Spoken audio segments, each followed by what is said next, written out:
So this is just going to be a nice little video for me, once again talking about the Ogryn from Darktide. In my previous video, I talked about the Ogryn from a more loyal standpoint, serving the Emperor, perhaps hired by an Inquisitor for a mission.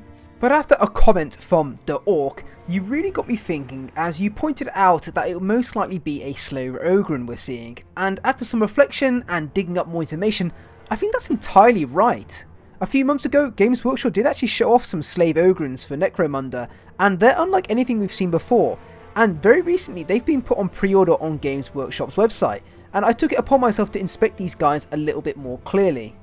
After making them do some 360 tours for me, I noticed that the backpacks on some of them are almost identical to the one in the Darktide artwork, basically confirming, in my opinion, that we will be getting a slave Ogryn as one of the playable characters. Even the clothes look very similar, and obviously one thing that I feel proves this point even more is the weapons they equipped. They look much more industrial and are more melee focused, which is what Fat Shark is obviously known for with their games. The weapons they have are augmentic fists. They look like power fists, but I imagine they're nowhere near as powerful. Perhaps it could be a weapon we will see in Darktide. Storm welders, which look like they're guardsman heavy bolters, but I don't think they're anything like that.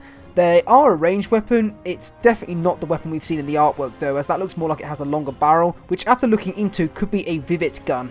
The last one is spudjackers, which look like giant wrenches, definitely able to smash a poxwalker to death with it. After looking a lot more at the Necromunda gangs, I think it's fair to say that this is going to be the place for hints of what we could be seeing in the game for weapons, which I probably will do a lot more research into to make some videos on, as the melee weapons they have there are in the plenty, fitting with Fat Shark once again. Going back to the slave Ogryns, slave Ogryn gangs are Necromunda Ogryn that have rebelled against their overseers and now fight together to preserve their freedom. So I'm assuming that the slave Ogryn we have is actually not part of a gang, and it's actually being made to go into this hive by force, possibly even wearing an explosive collar, similar to the ones that other characters could be wearing in this. This is because, like the Orc in the comments said on my previous video, I think this game is actually going to be based around the penal legion.